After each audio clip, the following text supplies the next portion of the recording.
melanjutkan kajian kitab Minhajul Talibin tentang fikih Syafi'i. Kita insyaallah hari ini akan sedikit membahas tentang masalah sanad ilmu Imam Syafi'i. Para jamaah yang saya muliakan, ada satu hal yang sekarang memang harus kita perhatikan, yaitu adalah sanad ilmu. Biar kita tahu nanti Imam Syafi'i itu bergurunya kepada siapa, sampai kepada Rasulullah Shallallahu Alaihi Wasallam, sehingga nanti kita bisa memahami bahwasanya madhab Syafi'i itu bukan pendapat Imam Syafi'i, tapi beliau mengambil dari guru-gurunya sampai kepada Rasulullah Shallallahu Alaihi Wasallam. Para jamaah, kita lanjutkan di Minhajul Talibin, itu di halaman berapa saya lupa.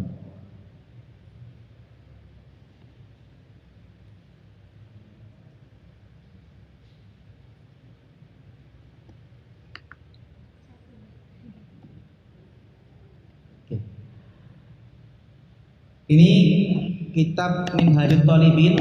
Kalau yang bawa kitabnya, Imam Nawawi mengatakan waqad aktsara ashabuna rahimahumullah minat tasnif minal mabsutat wal mukhtasarat.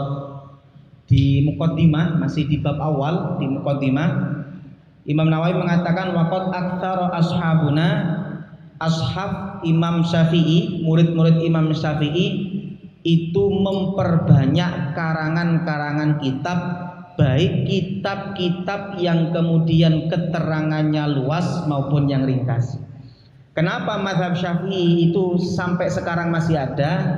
Jawabannya satu, karena beliau punya murid yang mencatat semua ilmunya Imam Syafi'i, sampai kemudian murid ini punya murid lagi sampai sekarang.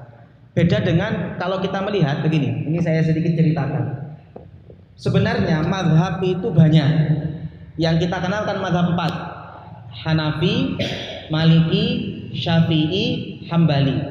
Sebenarnya kata ulama mazhab itu banyak. Ada Imam Al-Auza'i, ada Imam Al-Laits. Al-Laits itu kata Imam Syafi'i afqahu min Malik. Bahkan Imam Laits itu kata Imam Syafi'i lebih alim, lebih ahli fikih dibandingkan Imam Malik. Ada kemudian Sufyan Ats-Tsauri dan lain sebagainya. Pertanyaannya, kenapa mazhab yang banyak itu sekarang kok cuma tinggal 4? Jawabannya satu, karena mazhab yang selain 4 ini murid-muridnya tidak rajin menulis kitab. Jadi Imam Laits ini orangnya alim, beliau itu ilmunya luas. Bahkan Imam Syafi'i sendiri mengaku Al-Laits itu lebih alim, lebih ahli fikih dibandingkan Imam Malik. Cuma beliau itu ada di Mesir, punya murid-muridnya itu tidak rajin nyatet. Maka kalau yang nggak rajin nyatet itu kasihan gurunya, ilmunya nggak sampai akhir. Itu Imam Laits. Jadi Imam Laits itu masya Allah ilmunya luas, lebih alim dibandingkan Imam Malik, tapi beliau murid-muridnya tidak suka mencatat, tidak suka ngarang kitab. Maka kemudian mazhab Laits ini kemudian hilang dengan sendirinya. Kenapa? Karena murid-muridnya tidak mencatat. Makanya kalau kita melihat mazhab Al-Laits, Al-Auza'i dan macam-macam itu hanya ada sepotong-sepotong, tidak kemudian tercatat dengan rapi. Beda dengan mazhab yang 4. Kalau jangan lihat Abu Hanifah punya kitab sendiri, murid-muridnya punya kitab sendiri yang dikarang mulai dari bab suci sampai bab akhir, itu semuanya ada. Tapi Al-Laits, Al-Auza'i, Sufyan Ats-Tsauri tidak punya. Murid-muridnya tidak punya. Makanya inilah anugerah dari Imam Syafi'i, bahwasanya Imam Syafi'i punya murid yang muridnya ini rajin mencatat dan membukukan pemikiran Imam-Imam Syafi'i. Imam Syafi'i sendiri punya kitab banyak, Al-Um, kalau yang fikih itu Al-Um, ada kitab lagi Al-Hujjah. Beliau punya kitab usul fikih namanya Ar-Risalah. Bahkan Imam Syafi'i punya kitab hadis judulnya Musnad Asy-Syafi'i. Kemudian beliau punya murid banyak, yang ngarang kitab juga banyak. Dan kitab-kitab ini ada yang keterangannya luas, ada yang sampai ringkas. Ada yang satu kitab yang ditulis oleh murid-muridnya Imam Syafi'i itu ada yang sampai 24 jilid. Tapi ada yang kemudian diringkas menjadi beberapa jilid. Ini adalah beberapa kitab yang kemudian banyak dikarang oleh murid-murid Imam Syafi'i. Wa kanu mukhtasarin al-muharrar lil Iman Abil Qasim Ar-Rafi'i di tahqiqat. Kata Imam Nawawi, kitab paling ringkas tapi yang paling luar biasa adalah kitab Al-Muharrar yang dikarang oleh Imam Abul Qasim Ar-Rafi'i.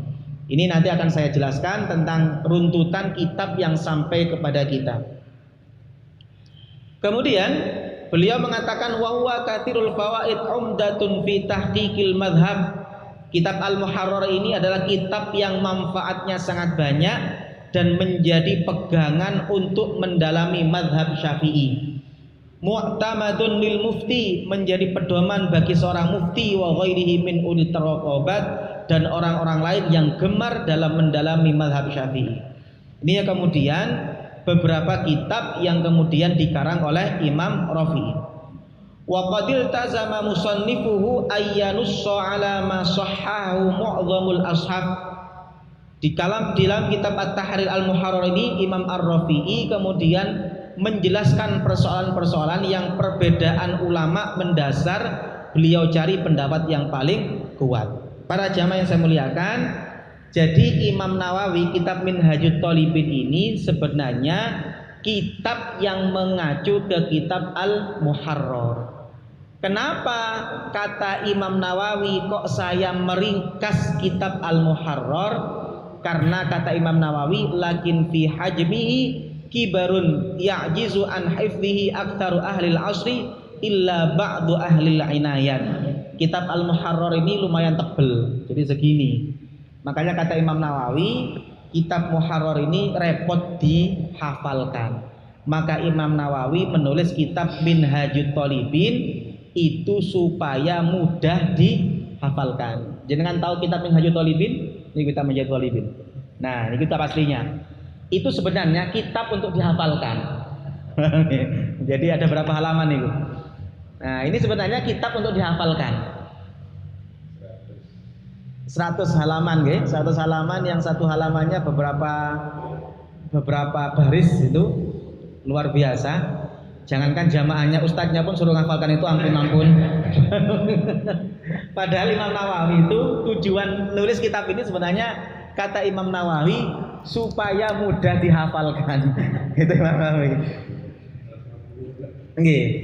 Sebenarnya kalau budaya menghafal itu ulama-ulama kita itu luar biasa. Jadi orang dulu itu menghafal kitab itu biasa. Imam Nawawi, Imam Syafi'i itu usia 12 tahun sudah khatam dan hafal kitab Al-Muwatta. Al-Muwatta itu 2 jilid yang tebel-tebel. Itu biasa. Sekarang budaya menghafal itu ada di Afrika, ada satu daerah namanya Ashankiti. Ashankiti, kalau jenengan pernah dengar ulama Ashankiti. Ashankiti itu di sana anak itu dianggap baligh kalau hafal Quran.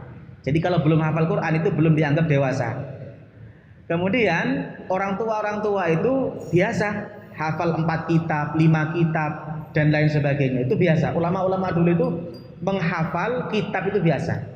Bahkan ketika Baitul Hikmah, jenengan tahu Baitul Hikmah itu perpustakaan terbesar di dunia, itu dimiliki ada di Baghdad. Ketika ditaklukkan oleh Hulaguhan, cucunya Genghis Khan, itu yang namanya kitab yang ada di perpustakaan Baitul Hikmah itu dibuang ke sungai.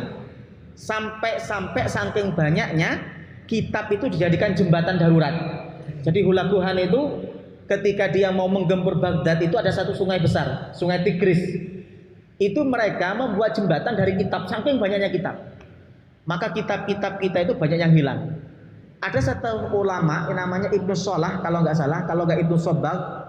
Beliau kemudian setelah perpustakaan itu kemudian hancur, beliau mengatakan, saya mewakafkan usia saya untuk menulis kembali semua hafalan kitab yang ada di otak saya. Makanya kata ulama, kitab-kitab yang ada sekarang ini adalah hasil hafalannya Ibnu Shalah, hasil hafalannya satu orang.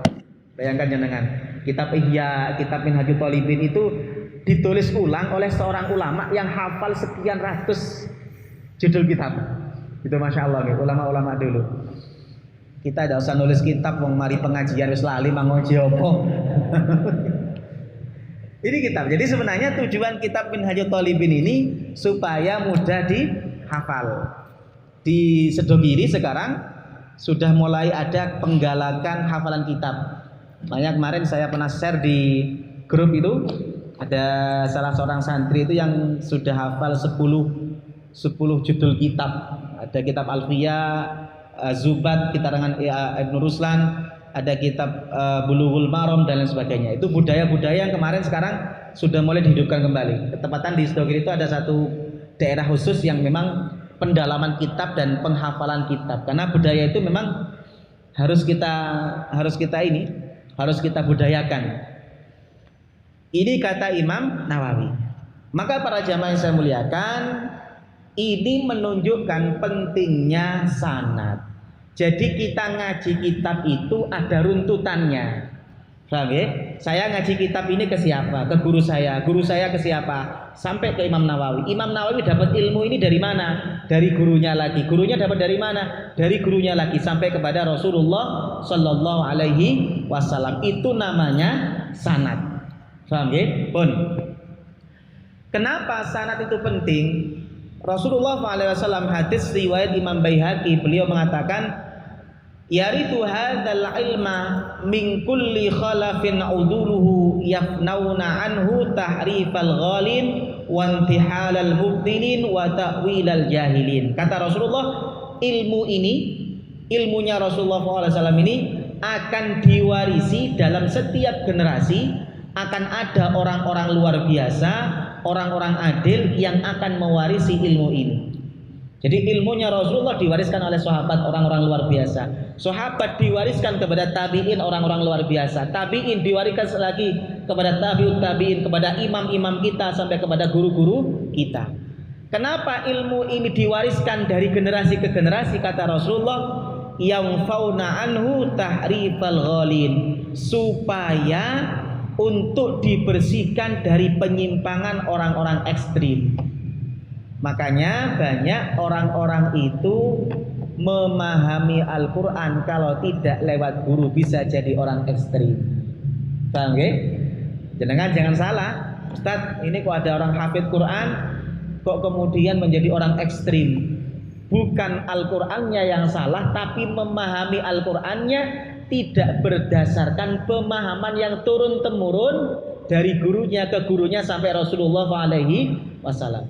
Jadi tujuan sanad itu adalah orang-orang generasi yang ke generasi selanjutnya ini supaya menghilangkan penyimpangan-penyimpangan terhadap pemahaman Al-Quran yang keliru. Ini namanya sanad. Makanya jangan salah, ada banyak orang yang kemudian dia membunuh umat Islam itu dalilnya pakai Quran. Okay? Jadi dalilnya pakai Quran. Wa man lam yahkum bima anzalallahu faulaika humul kafirun. Orang-orang yang tidak menggunakan hukum dengan hukum Allah maka mereka adalah orang kafir. Sudah, ayat ini dipakai. Hakim itu hukumnya pakai apa? KUHP atau Al-Quran? KUHP berarti kafir. Polisi itu menghukumi pakai apa? Pakai undang-undang atau pakai Al-Quran? Pakai undang-undang berarti kafir. Sudah, kalau kafir halal darahnya. Maka jangan salah, ada orang yang jihad itu bukan di Palestina melawan Israel, jihadnya di Mabes Polri, jihadnya di masjid dan lain sebagainya. Kenapa? Karena mereka memahami Al-Quran tidak berdasarkan pemahaman yang diturunkan secara turun-temurun mulai Rasulullah sampai kita. Ini tujuannya kenapa agama itu pakai sanad. Nomor 2, wa tahrifal wa intihalal mubtilin. Penyimpangan-penyimpangan, pengamanan dan penyimpangan-penyimpangan orang-orang yang bodoh dan lain sebagainya. Makanya yang namanya pendapat nyeleneh itu sampai kapanpun ada. Sekarang lagi ngetren ada pendapat nyeleneh, Siti Khadijah itu Nasrani, macam-macam. Itu sudah lama. Kenapa? Karena dia memahami Al-Quran, memahami hadis bukan melalui jalur guru-gurunya, yang diturunkan secara turun-temurun. Inilah pentingnya sanad ilmu. Pun.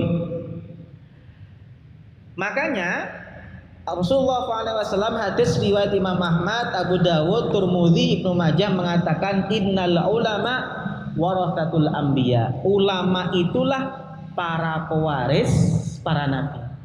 Apa yang diwariskan oleh nabi? Ilmu. Maka ilmu itu yang mewarisi orang yang ngerti atau ulama, bukan diwarisi oleh sembarang orang.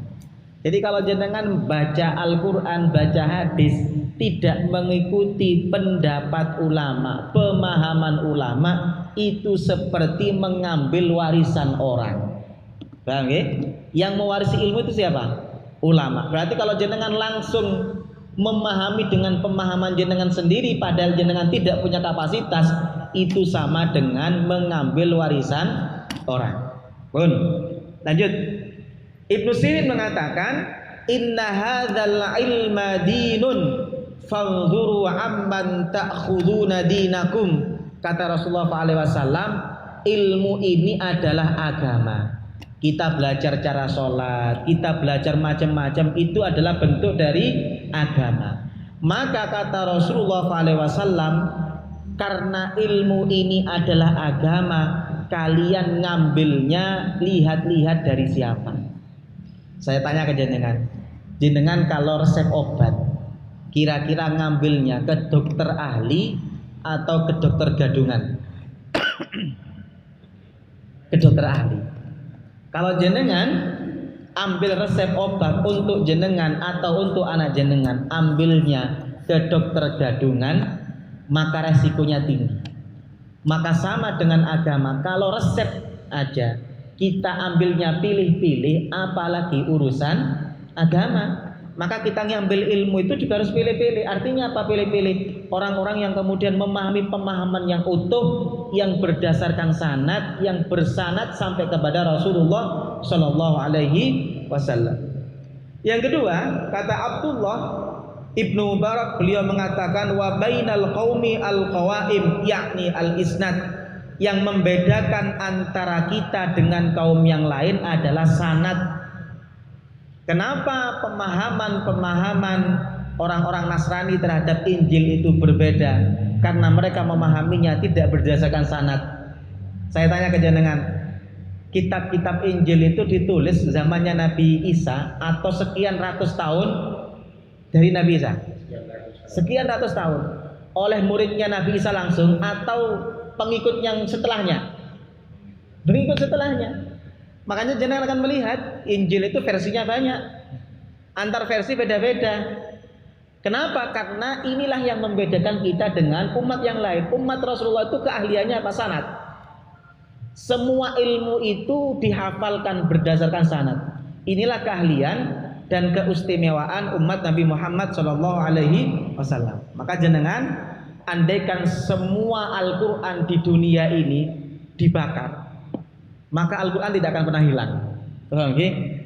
Coba jenengan lihat Injil, ada yang menghafal? Tidak ada. Kalau Al-Quran anak kecil bisa menghafal, orang tua bisa menghafal, anak muda bisa menghafal. Semuanya punya peluang untuk menghafal. Jadi kalau kita Al-Quran di dunia ini semuanya dibakar, kita gak khawatir, akan bisa ditulis kembali dengan mudah. Inilah namanya sanad. Pun. Kemudian Abdullah bin Mubarak mengatakan laulal isnad laqala man syaa ma syaa. Andaikan tidak ada sanad, orang bebas mau ngomong apapun. Paham nggih? Jadi agama ini sanad. Jadi nggak bisa agama itu ngomong menurut saya. Saya itu siapa? Anda itu siapa? Paham nggih? Oh, ini kalau menurut saya seperti ini. Terus Anda itu siapa? Kok ngomong menurut saya? Agama tidak bisa menurut saya. Paham nggih? Menurut saya warisan itu harus sama rata. Itu kan menurut sampean, kan bukan agama. Paham nggih? Jadi menurut saya itu tidak bisa dalam agama. Kenapa? Karena agama itu berdasarkan sanad. Karena berdasarkan sanad orang tidak bebas ngomong. Tidak bisa agama ini menurut saya. Kalau sepemahaman saya itu Anda itu siapa? Paham nggih? Pun makanya saya kadang-kadang agak geli Kalau di media sosial itu ada orang yang kemudian membuat hukum seenak udele dewe. Masya Allah. Kopas ayat, kopas hadis disimpulkan sendiri. Anda itu siapa? Paham ya?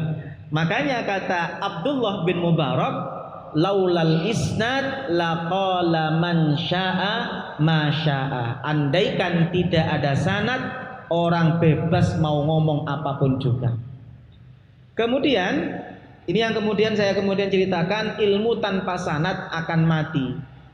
Sanad itu kalau saya ibaratkan, kalau saya analogikan, lampu ini hidup karena apa? Karena ada listrik. Listrik ini kemudian akan nyambung ke gardu. Gardu ini kemudian akan nyambung ke gardu lebih besar. Gardu lebih besar akan nyambung ke induk gardu. Maka ilmu yang ada di hati ini akan bersinar kalau nyambung antar kita ke guru kita sampai gardu intinya Rasulullah SAW. Jadi sanad itu adalah menyambungkan hati supaya hati ini bersinar. Ilmu yang kita peroleh itu bersinar kalau ada listriknya. Saya mendapatkan ilmu ini dari guru saya. Saya nyambungkan hati saya ke guru saya. Guru saya kemudian nyambungkan ke gurunya lagi sampai kepada Rasulullah Sallallahu Alaihi Wasallam. Maka inilah yang kemudian harus kita pahami bersama. Pun para jamaah yang saya muliakan, coba kita lihat jalur sanad Imam Syafi'i. Imam Syafi'i itu punya guru dua, guru intinya. Yang pertama, beliau belajar kepada Imam Malik bin Anas di Madinah. Beliau belajar kitab Al-Muwatta sampai hatam, bahkan Imam Syafi'i hafal di luar kepala kitab Al-Muwatta. Jadi kalau kita lihat jalur sanadnya Imam Syafi'i itu adalah Imam Syafi'i beliau ngaji kepada Imam Malik.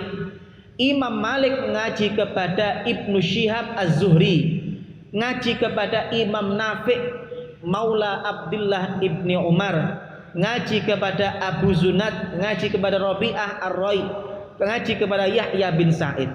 Semuanya ini tabi'in. Ngajinya ke siapa?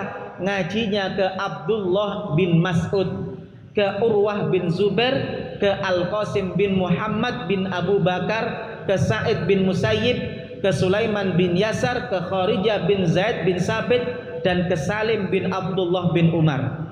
Semuanya ngaji ke siapa? Ngaji ke Umar bin Khattab, ke Utsman bin Affan, ke Abdullah bin Umar, ke Abdullah bin Abbas, ke Zaid bin Sabit. Ini muridnya Rasulullah SAW. Jadi Imam Malik itu generasi keempat. Rasulullah punya murid Umar bin Khattab, Utsman bin Affan, Abdullah bin Umar, Abdullah bin Abbas, Zaid bin Sabit. Ini sahabat. Sahabat ini punya murid banyak. Di antaranya adalah Abdullah bin Mas'ud, ada Urwah bin Zubair, beberapa tabi'in yang kemudian mengaji ke beliau. Itu kemudian punya murid lagi tabi'in namanya Malik bin Anas dan lain sebagainya. Ini sanad Imam Syafi'i dari jalur Imam Malik. Jadi bukan Anas bin Malik, bukan Anas yang ya. Jadi Anas itu kalau yang pembantunya Rasulullah itu adalah Anas bin Malik. Itu Maliknya adalah orang yang kemudian wafatnya kafir. Jadi ayahnya Anas bin Malik itu murtad. Jadi ketika Anas bin Malik itu kan ibunya namanya Ummu Sulaim. Ummu Sulaim itu punya suami kemudian namanya Anas bin Malik. Malik yang ibu bapaknya Anas bin Malik itu kemudian kafir, tidak mau masuk Islam, akhirnya pisah dengan Ummu Sulaim. Dia kemudian pindah dan mati di sana. Jadi bukan Anas bin Malik yang itu. Ini dari jalur Imam Malik. Dari jalur Abu Hanifah, Imam Syafi'i itu bukan berguru langsung kepada Abu Hanifah, tapi berguru kepada muridnya Imam Abu Hanifah. Kenapa? Karena Imam Syafi'i ini lahir di saat Imam Abu Hanifah wafat. Paham ya? Bahkan ada yang mengatakan harinya sama. Jadi Imam Abu Hanifah wafat, Imam Syafi'i baru lahir. Maka Imam Syafi'i tidak nututi Abu Hanifah, nututinya dengan muridnya Abu Hanifah, namanya Muhammad bin Al-Hasan Asy-Syaibani. Bahkan sejarah mencatat Imam Syafi'i ini oleh Imam Malik. Setelah hatam dengan Imam Malik, beliau kemudian diantarkan sendiri untuk menuju Muhammad bin Al-Hasan Asy-Syaibani. Jadi Imam Syafi'i itu berguru apa ya? Kalau bahasa sekarang itu bukan cucu murid ya, cucu murid. Abu Hanifah. Jadi Imam Abu Hanifah itu Imam Malik wafat, Imam Abu Hanifah wafat, Imam Malik masih ada. Makanya Imam Syafi'i itu tidak nututi Abu Hanifah tapi nututi Imam Malik. Pun Imam Syafi'i berguru kepada Muhammad bin Al-Hasan, muridnya Imam Abu Hanifah. Imam Abu Hanifah berguru kepada Hammad bin Abi Sulaiman. Ini berguru kepada tabi'in Ibrahim bin Yazid An-Nakhai, berguru kepada Hasan Al-Basri, berguru kepada Amir bin Sarahbil. Ini tabi'in. Jadi Imam Abu Hanifah itu tabi'in. Sama dengan ini. Imam Syafi'i itu berarti tabi'ut tabi'in. Beliau itu kemudian berguru kepada tabi'ut tabi'in, kemudian berguru kepada Imam Malik tabi'in, berguru kepada sahabat. Ini jalur Abu Hanifah. Jalur Abu Hanifah semuanya berguru kepada Syurah bin Al-Haris Al-Kindi, Alqamah bin Qasim An-Nakhai, Masruq bin Ajda, kemudian Al-Aswad bin Yazid. Ini berguru kepada sahabat Abdullah bin Mas'ud. Maka ini sanadnya Imam Syafi'i dari jalur Abu Hanifah. Pun nanti akan saya jelaskan runtutan kitab Syafi'i. Ini murid-muridnya Imam Syafi'i. Imam Syafi'i muridnya banyak, semuanya ngarang kitab. Ada namanya Abdullah bin Zubair Abu Bakar Al-Humaidi, ada Abu Ya'qub Yusuf bin Yahya Al-Buwaiti.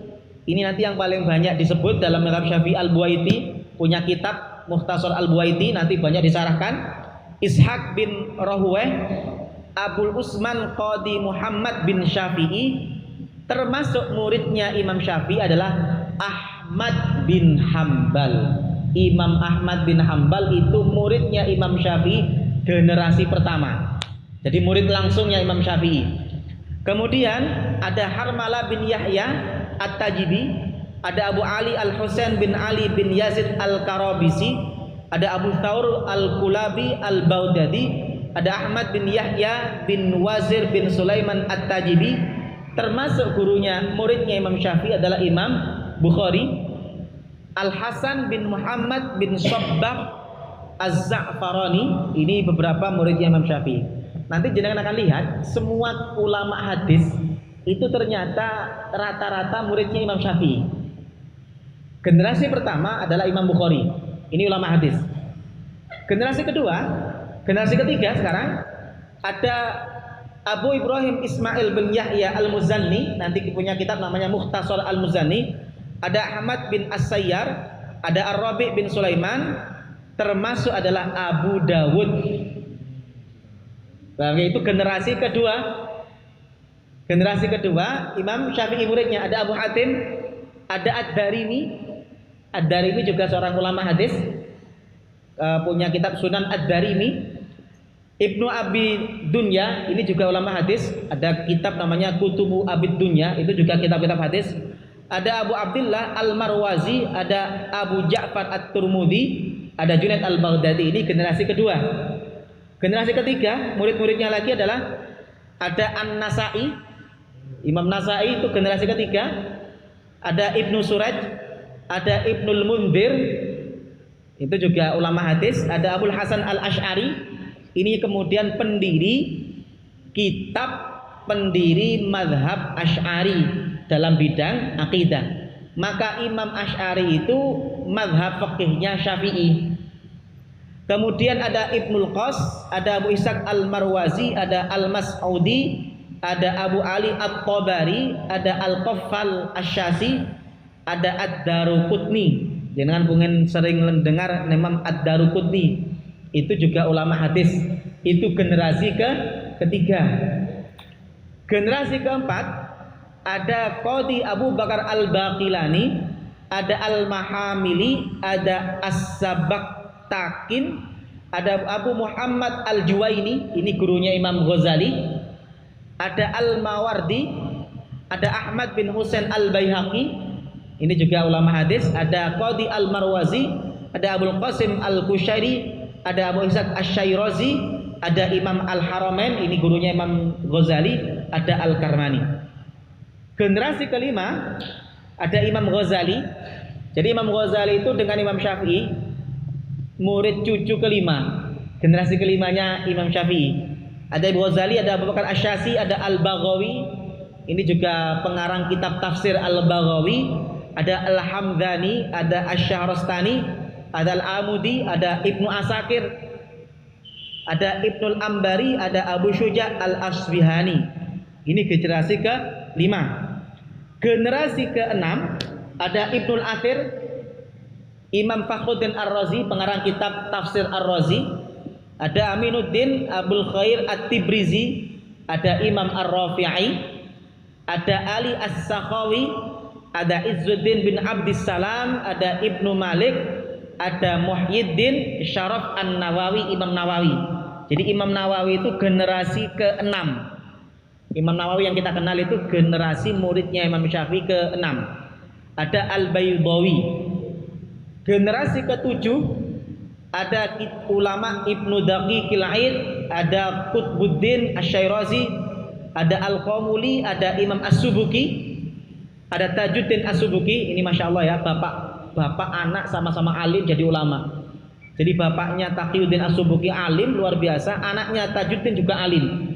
Itu Masya Allah, bapak anak alim-alim, itu Masya Allah.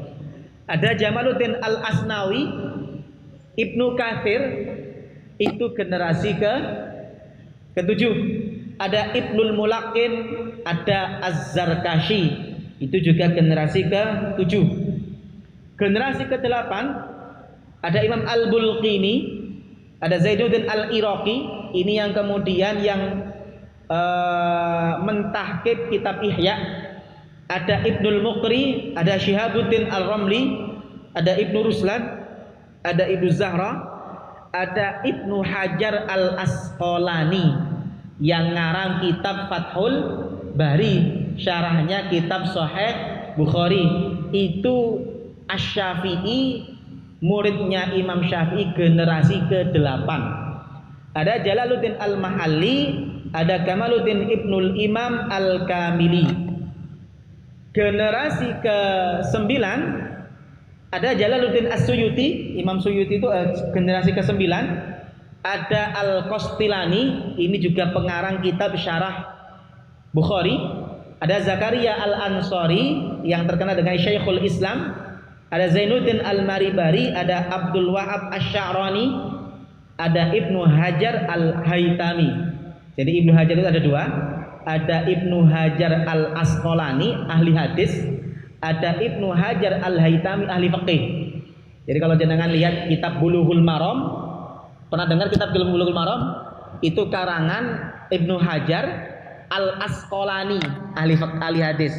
Tapi kalau jenengan kitab Tuhfatul Muhtaj, itu karangan Ibnu Hajar Al-Haytami. Jadi Bulughul Maram itu sebenarnya Ibnu Hajar itu punya putri. Saking senengnya punya anak baru, dibuatlah hadiah. Apa hadiahnya? Dituliskan kitab judulnya Bulughul Maram.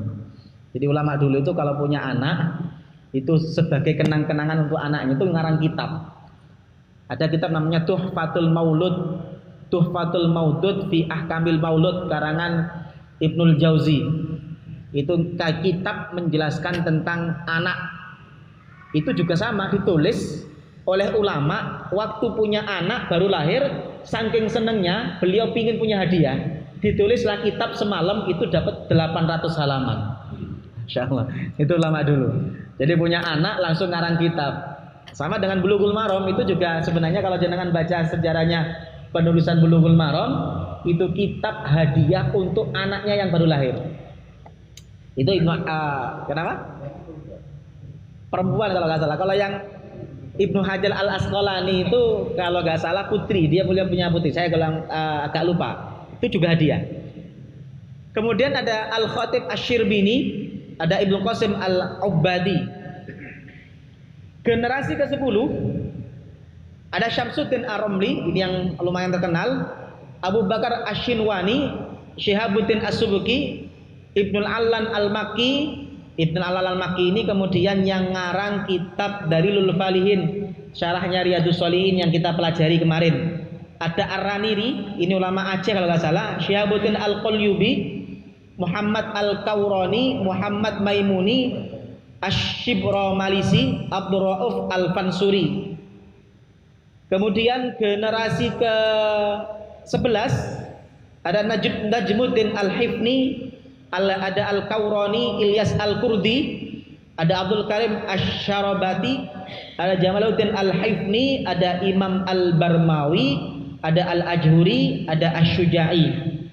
Kemudian generasi ke-12 ada Abdus Somad Al-Palimbani, ulama Palembang, ada Sulaiman Al-Jamal, Sulaiman Al-Bujairimi, ini pengarang kitab Al-Bujairimi, ada kitab Jamal, Al-Arsyad Al-Banjari, ini yang kemudian dikenal dengan Syekh Arsyad Al-Banjari, yang dikenal sekarang sebagai Datuk Kelampean.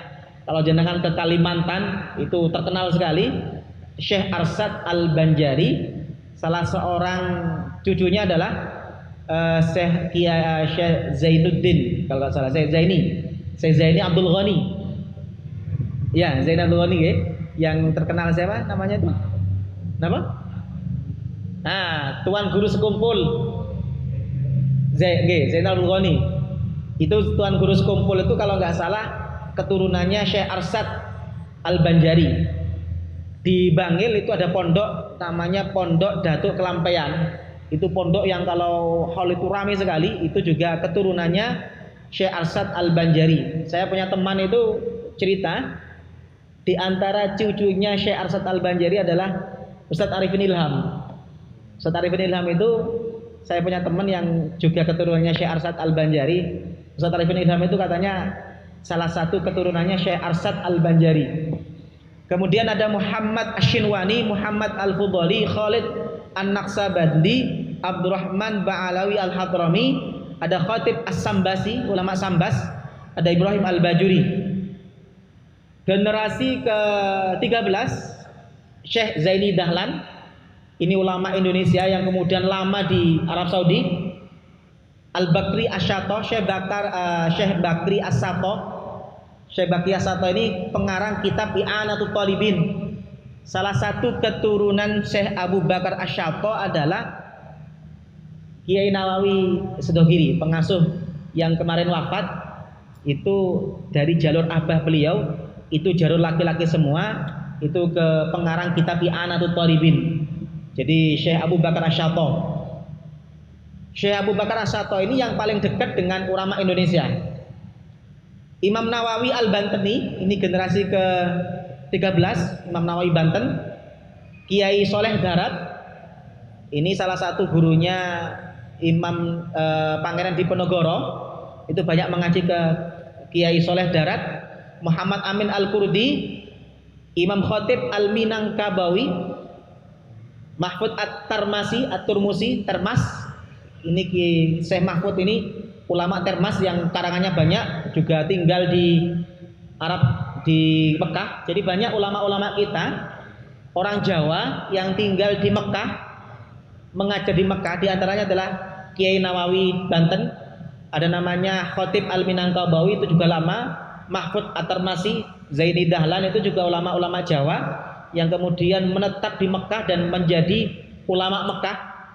Ada Ahmad Khalil Al-Bangkalani, Syekhona Khalil, itu juga lama di Mekah.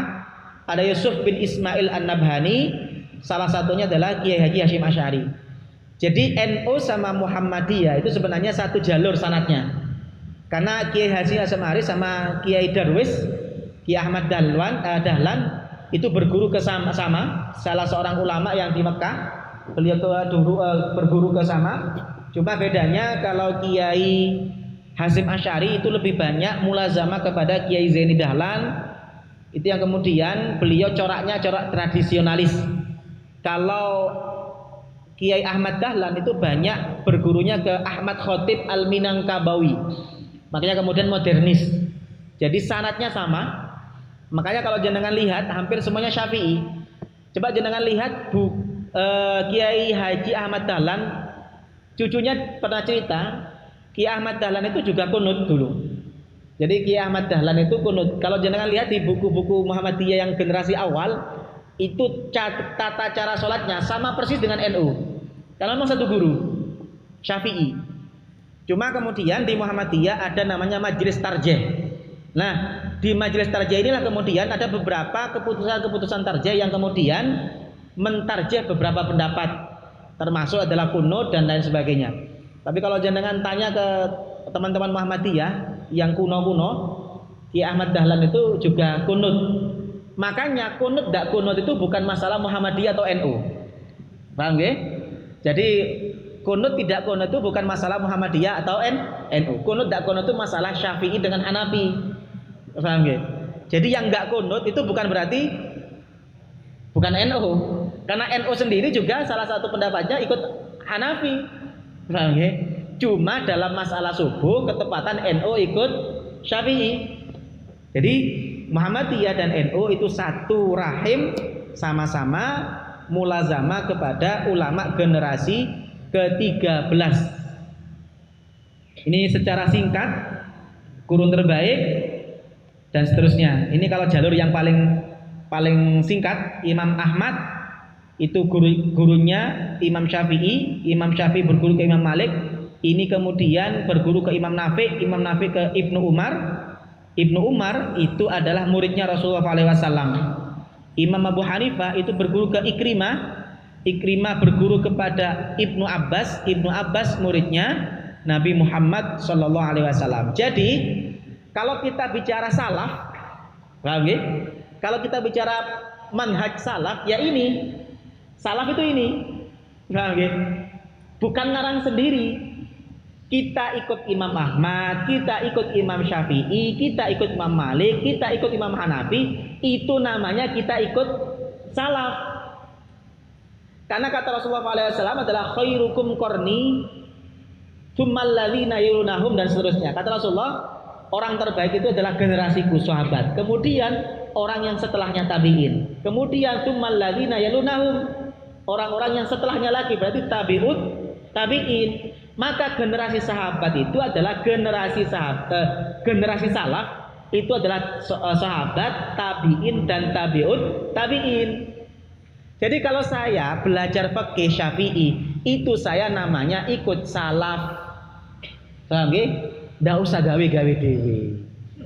Mazhab itu sudah ada 4, enggak usah nambah maneng. Pun. Paham nggih? Jadi jenengan biar paham. Jadi kalau kita kamu ikut siapa? Ikut manhaj salaf atau enggak? Loh, saya ikut Syafi'i itu ikut manhaj salaf. Memang saya ikut siapa? Paham nggih? Wong saya ngaji kitab fikih. Kitab fikihnya siapa? Kitab fikihnya mazhab Syafi'i. Mazhab Syafi'i itu apa? Ya salaf. Paham nggih? Jangan dipisah. Oh, kamu tidak ikut manhaj salaf. Loh, memang kamu ikut manhaj salaf. Wong kamu ikut lahirnya sekarang. Paham nggih? Kita itu lahirnya sekarang. Kita nggak bisa ngaji ke Imam Syafi'i, apalagi ke Rasulullah. Kamu siapa gurunya? Rasulullah. Memang pernah ketemu Rasulullah? Tidak bisa. Kita itu tidak bisa langsung ke Rasulullah. Lewat siapa? Lewat generasi-generasi yang bersambung ke Rasulullah. Jadi kalau saya sekarang belajar fikih, belajar kitab Minhajut Thalibin, itu saya berarti belajar manhaj salaf, karena kitab itu ditulis sesuai pemahaman Imam Syafi'i. Imam Syafi'i manhajnya apa? Ya manhaj salaf. Paham nggih? Jangan seperti sekarang. Kamu ikut Imam Syafi'i apa ikut Rasulullah? Memang Imam Syafi'i ikut siapa? Masa ikut Imam Nabi Isa? Sekarang kok aneh-aneh sekarang ini, Masya Allah ya. Kamu ikut Imam Syafi'i apa ikut Rasulullah? Terus kalau saya ikut Imam Syafi'i, apakah Imam Syafi'i gak ikut Rasulullah? Kamu ikut ulama atau ikut Quran? Memang ulama pakai Injil. Kitab ini memang ditulis ikut Injil. Kitab ini ditulis ya berdasarkan Al-Quran, hadis. Karena saya tidak punya kapasitas untuk memahami Al-Quran dan hadis dengan baik, supaya saya tidak sesat, saya ikut ulama yang ngerti. Berarti kalau saya ikut fikih Syafi'i, ikut siapa? Ya ikut Rasulullah, jangan dibalik. Paham nggih? Kamu ikut ulama apa ikut Nabi? Ya nggak bisa gitu. Ulama itu ikut Nabi. Saya ikut ulama itu juga ikut Nabi. Paham ya? Jangan dibalik-balik. Pun. Imam Muslim tidak ada di sini tadi. Ini sebenarnya tidak mencakup semuanya. Jadi sebagian saja. Imam Muslim itu sebenarnya generasi setelah Imam Bukhari. Nah, coba kita lihat ini. Kelihatan nggih? Kecil tapi nggih.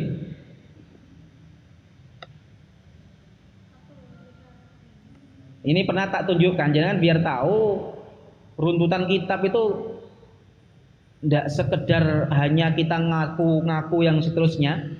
Ini kalau kita lihat runtutan kitab kok agak lemot ini. Soalnya filenya agak besar resolusinya. Oke, sambil nunggu mungkin ada yang mau ditanyakan, monggo. Ini masih loading nggak ya?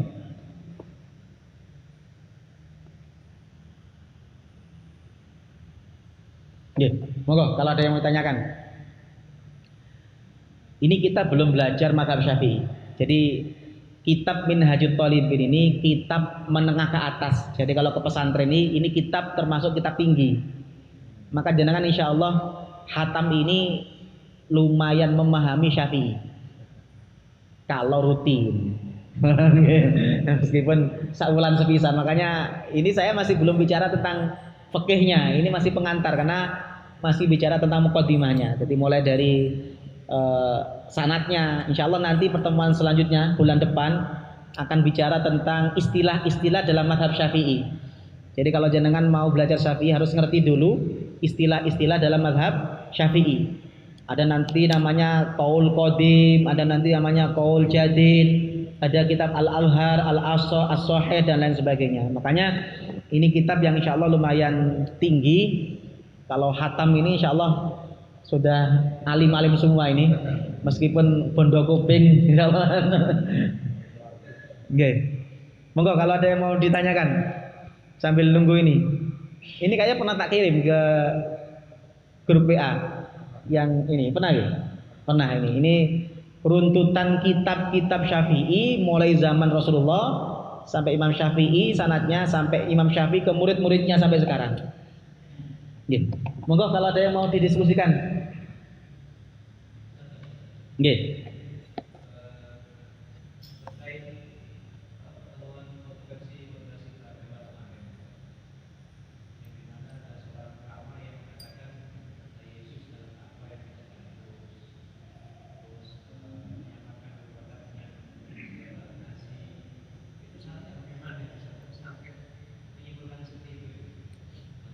Nggih. Jadi begini para jamaah yang saya muliakan, sebenarnya isu itu lama. Isu-isu orientalis itu banyak ya. Termasuk ada kitab-kitab Syiah. Jadi kalau jenengan cerita Siti Fatimah itu kemudian digencet oleh Umar, itu jenengan akan menemukan itu di kitab Syiah. Orang Syiah itu sangat benci kepada Umar bin Khattab. Kenapa kok orang Syiah itu benci kepada Umar bin Khattab? Syiah itu sebenarnya lebih banyak di Persia, daerah Irak, daerah Iran. Dan yang menaklukkan daerah Irak dan Iran itu Umar bin Khattab. Makanya bencinya mereka ke Umar bin Khattab itu luar biasa. Sampai-sampai ada beberapa Syiah yang ekstrim itu, ada yang kemudian sandalnya itu ditulis satunya Abu Bakar, satunya Umar. Jadi Syiah itu bencinya kepada Abu Bakar sama Umar itu luar biasa. Yang lebih benci malah ke Umar. Umar itu paling benci ke Umar.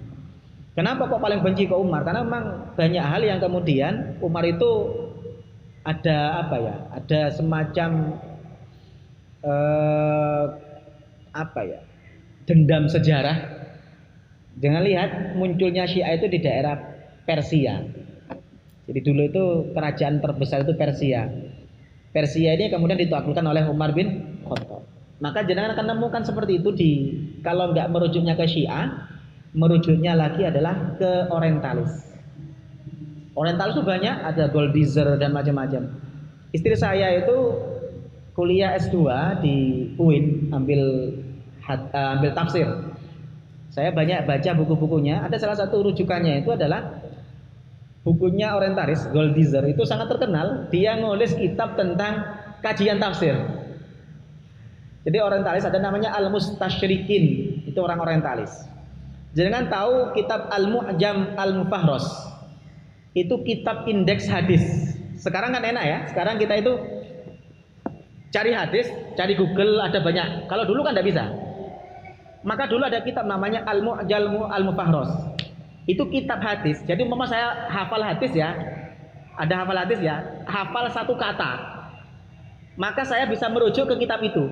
Kata ini ada di hadis mana, nomor berapa. Jenengan tahu siapa yang ngarang gitu? Itu ada kalau nggak salah ada jilid berjilid-jilid. Kalau nggak salah 20-30 jilid. Itu ditulis adalah orang-orang orientalis. Di orientalis itu saking tingginya ini sampai hadis itu sampai mereka itu menulis semacam buku indeks hadis. Itu orang orientalis. Nah, ada beberapa itu yang kemudian diadopsi. Nah, beliau itu yang kemudian tidak bisa milah mana pendapat orientalis, mana tidak. Makanya menurut saya sudah usah direken kok mari-mari dewe. Paham ya? Makanya saya sendiri sangat tidak setuju dengan itu yang kemudian macam-macam itu sebenarnya rujukan utamanya kalau nggak orientalis memang Syiah. Saya baca situs Syiah itu memang disebutkan Siti Fatimah itu ada yang kemudian lahir dikencet, ada yang kemudian diinjek sampai ke kuburan sampai meninggal dan lain sebagainya. Itu namanya referensi dari Syiah. Pun ada lagi? Ini coba jangan lihat. Kayaknya tidak bisa, ini agak lemot ini kayaknya. Oke, monggo. Kalau ada yang mau diskusikan lagi. Intinya satu, kalau saya boleh usul, terus golek sing biasa ae. Guru itu ndak usah nyari yang aneh-aneh. Bagi kita hidup di zaman sekarang itu tidak usah nyari yang aneh-aneh. Golek sing biasa saja. Makanya Rasulullah SAW, alaikum bis sawadil a'dham, ikuti mayoritas ulama. Karena di setiap generasi pasti ada orang yang seperti itu. Di zamannya Imam Syafi'i juga ada, di zamannya macam-macam ada. Termasuk zaman sekarang ya juga ada. Itu yang kemudian harus kita hati-hati. Makanya Rasulullah SAW, alaikum bis sawadil a'dham, ikuti mayoritas yang ada. Ya sudah, itu saja kita ikuti. Tidak usah aneh-aneh dan kita ikut yang ulama yang lurus-lurus jajan. Ngoten nggih? Nggih, ada lagi monggo.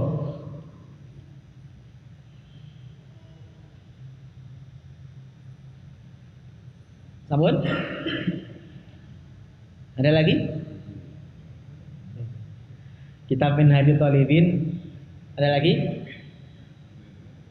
Ibu-ibu, karena nggak bahas fikih biasanya nggak ada pertanyaan. Ini bahas sejarah. Kenapa kok ini penting saya sampaikan di pengajian ini? Karena menurut saya ada paham yang sekarang sudah mulai menggeser pemahaman kita. Jargon-jargon kembali ke Al-Quran hadis, jargon-jargon ikut pemahaman salaf.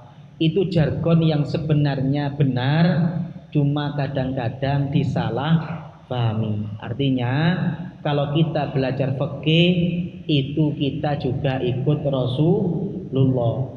Begini para jamaah, ini yang mungkin kalau nggak ada yang tanya, yang ketemu langsung dengan Syafi'i itu yang generasi pertama. Ini kalau jangan lihat ada yang sebelah kanan sebelah kiri. Jadi Nabi Muhammad itu ada dua corak fikih ya.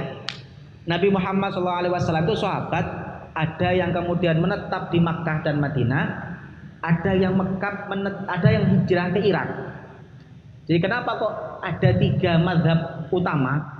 Karena sahabat itu kemudian setelah Rasulullah wafat itu ada yang kemudian menetap di Madinah, ada yang menetap di daerah Mekah, ada yang kemudian hijrah ke Irak, penaklukan Irak dan sebagainya, itu kemudian tidak di Irak. Nah, nanti kita akan lihat ada corak hadis, ada corak yang kemudian lebih dominan logika. Corak Madinah itu corak hadis. Jadi corak Madinah itu corak tekstual. Jadi kalau hadisnya ada dipakai, kalau nggak ada ya nggak usah.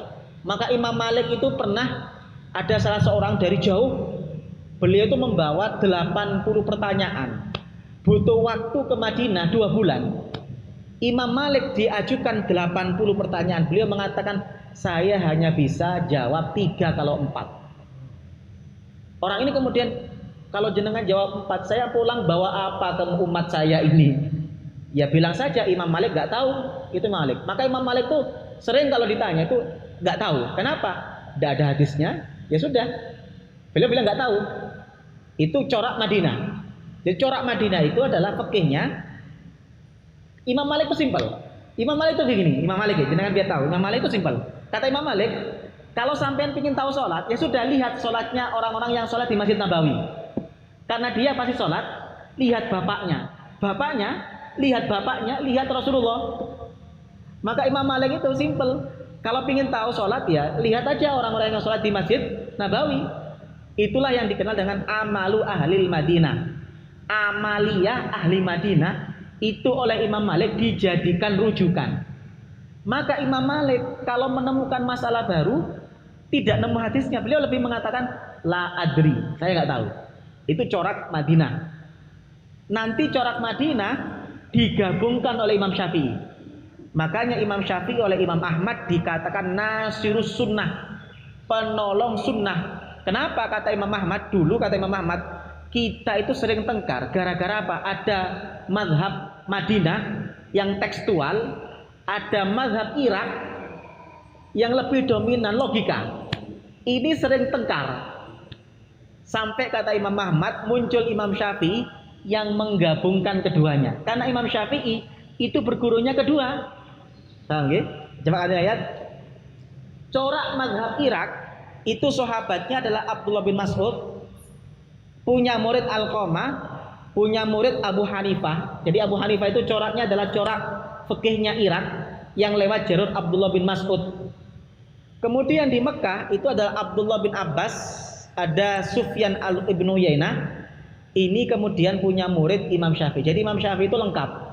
Beliau belajar kepada fikih corak Madinah ke Imam Malik, belajar fikih corak logika itu kepada Imam Abu Hanifah lewat muridnya Muhammad bin Al-Hasan. Maka kalau jenengan lihat mazhab Syafi'i, itu beliau kental hadisnya, juga kental kiasnya. Paham ya? Kental kiasnya. Apalagi Imam Nawawi itu lebih hadis, karena Imam Nawawi itu nanti adalah orang yang hafal sekian hadis. Nah, siapa murid langsung Imam Syafi'i? Coba jangan lihat. Murid langsung Imam Syafi'i itu sebelah kanan itu mazhab qadim. Ada namanya Ahmad bin Hambal, itu murid langsung Imam Syafi'i. Ada Husain bin Ali Al-Karabisi, ada Hasan bin Muhammad Az-Za'farani, ini murid langsung Imam Syafi'i. Ada Abu Thawr.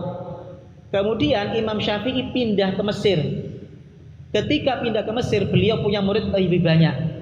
Ada Imam Al-Buwaiti, ada Imam Al-Muzanni, ada Ar-Rabi' bin Sulaiman.